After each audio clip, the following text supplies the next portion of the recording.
Hey guys, thank you so much for tuning in and welcome to my channel. I have a brand new highlighter palette to share with you guys, and this is from Bobbi Brown. So this is a brand new palette that she's come out for the summer this year, and it's called the Highlight and Glow Shimmer Brick Palette. So this is the second time Bobbi Brown has come out with a shimmer brick palette. I think the year before last year she came out with those big gelée formula, you know, those trio. It was such a beautiful palette, guys, so beautiful.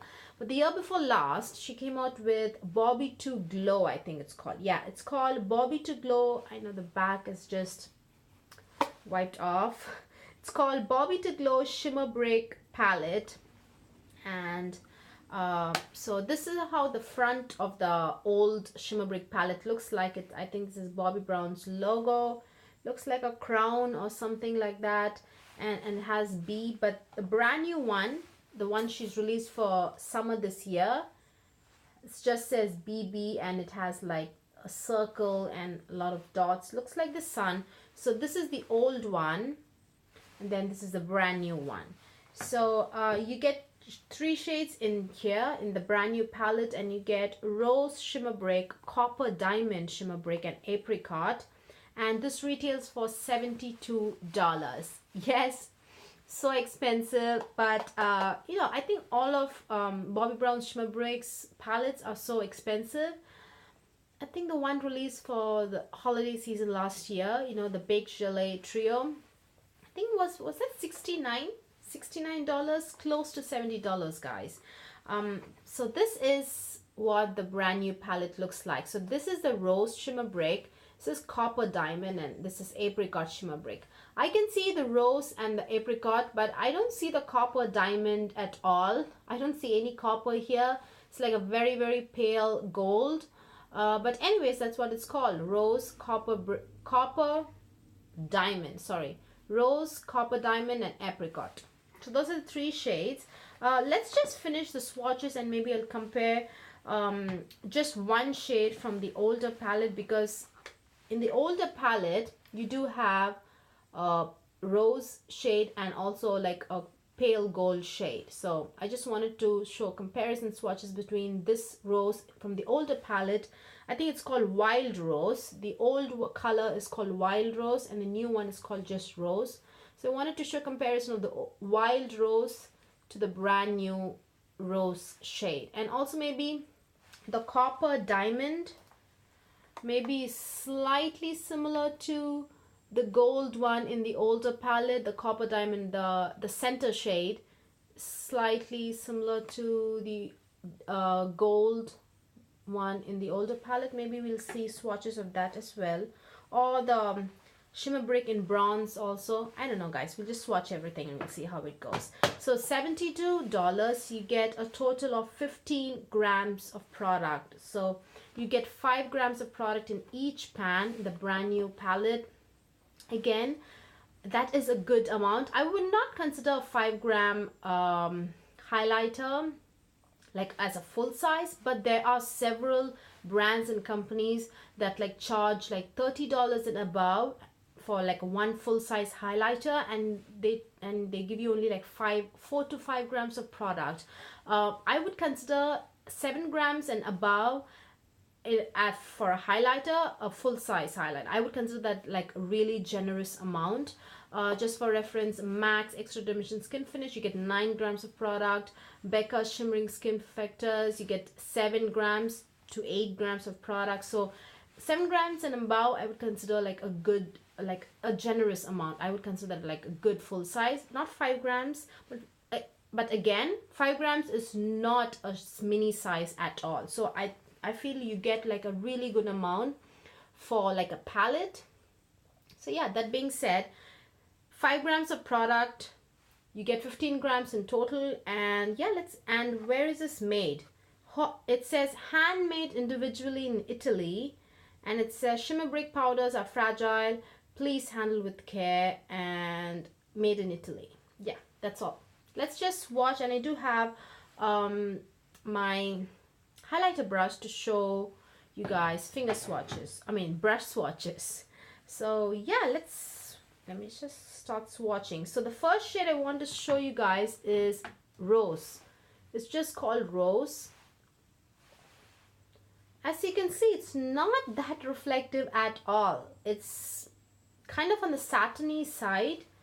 I was a little surprised because shimmer brick formula is not exactly a subtle formula. You can apply it in a subtle way, but you can take it like completely like as an all intense highlighter. A shimmer brick formula, in my opinion, is not a subtle formula at all. So this is the Rose shade using a brush. Not a very crazy glowy kind of a formula if you ask me. So that is a Rose shade and not that reflective at all. So next we have is Copper Diamond. As I said, does not look very copper at all. It looks, as you can see, it looks like MAC's, Oh Darling, or Estee Lauder's Heat Wave. It just looks like a pale gold. It's a beautiful color, no doubt. Again, it's not that reflective if you see. It's like definitely like, it's not like exactly satin obviously, but at the same time it's not very intense. Now this really shows up on my skin tone because it is a very light color. Do you see? On my dark skin tone it really looks very light, so probably that's why it looks very, very glowy. But I don't feel it's a very reflective formula. Not the formula, I'm sorry. The shades, at least in this palette, it's not that reflective. So that is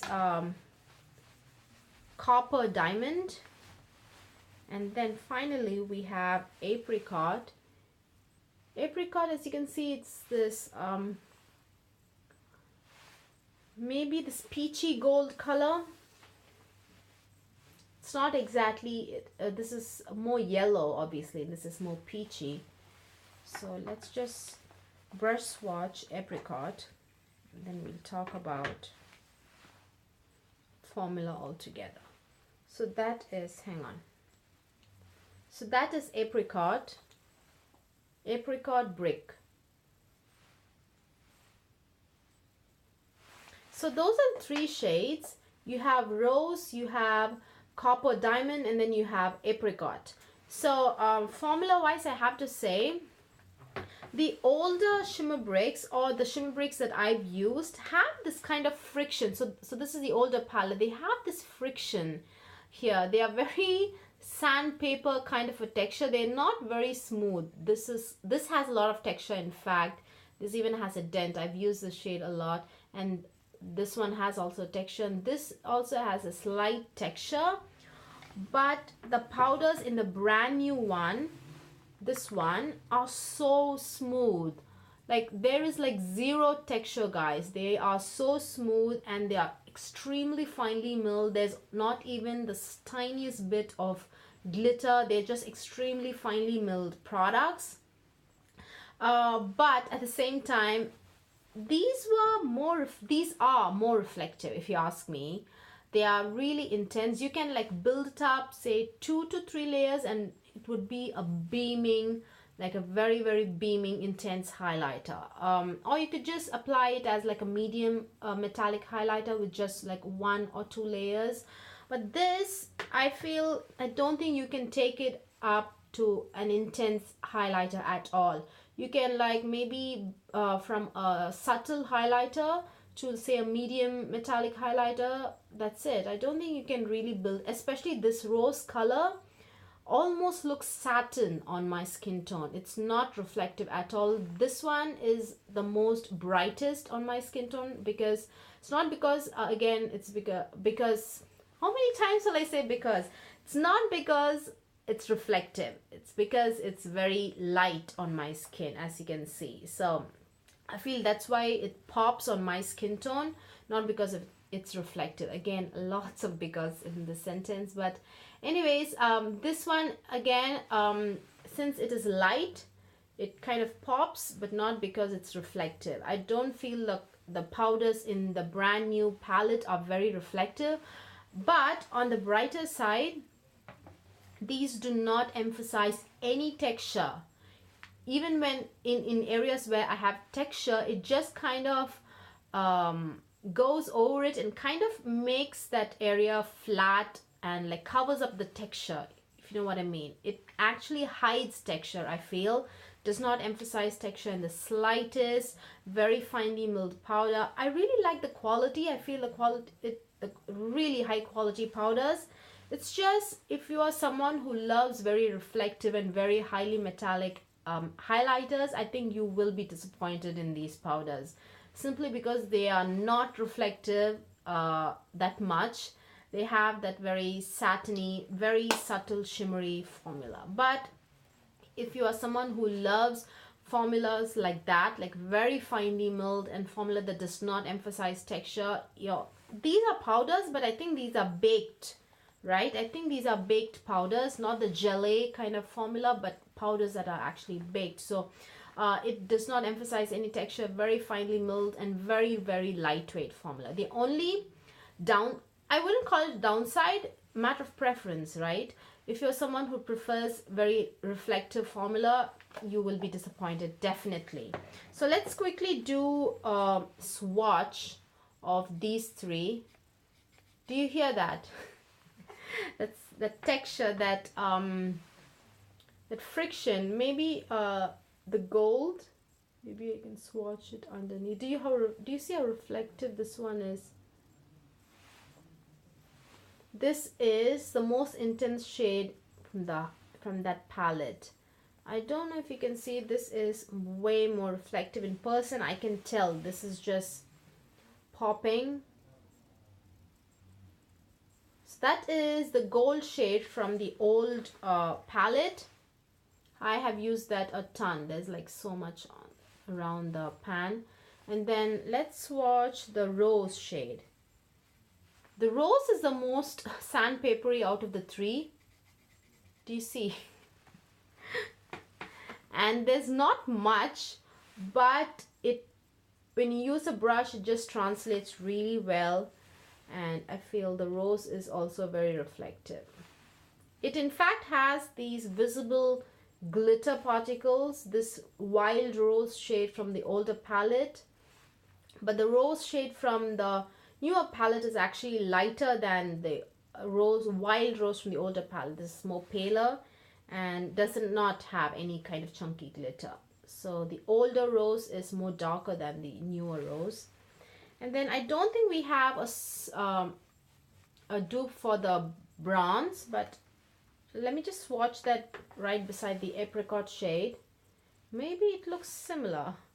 So I feel this is more darker obviously than this, and again more reflective. The bronze shade is actually one of their best sellers. I think the bronze shimmer brick. It's also available in a mini to-go size. So looks like we have the shades in the newer palette is kind of close to the shades in the older palette. Similar family, I think. But I feel the shades in the older palette are all deeper and darker and richer and more reflective and more intense. So yeah, that is my comparison, guys. If you're into, I don't think you can find the older palette anywhere. It's completely sold out. I don't think you'd be able to find this. So I bought mine from Nordstrom, actually, the newer palette. You can also find it on Bobbi Brown's website as well. So the summary of the palette in a gist is very finely milled, not very reflective. These are subtle highlighters. They do not emphasize any texture or fine lines. They go on very effortlessly. What I have on today is actually rose. Hang on. I have rose and apricot mixed together, and it's quite subtle if you ask me. Don't you guys think? It's not that reflective. It's quite subtle. So this is the kind of look you would get, very effortless. Obviously, you can just throw it on easily. You do not have to be worried about, oh, do you have like streaks of metallic highlighter here or there, just goes on very easily and very effortlessly. But the only thing, preference wise, I would say if you love intense highlighters, you would be disappointed in this. But otherwise, I love the formula. It's really good. I mean, a formula that does not emphasize texture, I think is really commendable. Don't you guys think? Because if you add shimmers, it's always going to emphasize texture. So adding shimmers and not emphasizing texture is like the best of both worlds. So for that, I really give 2 thumbs up for this product. But not a reflective highlighter. It's just like a heads up for you guys. That's it, you guys. I think we've come to the end of this video. Hope you guys found this video useful. Hope you guys like the comparison. Give this video a thumbs up if you liked watching it, and please do subscribe, and I will see you guys very soon in my next video. Bye bye.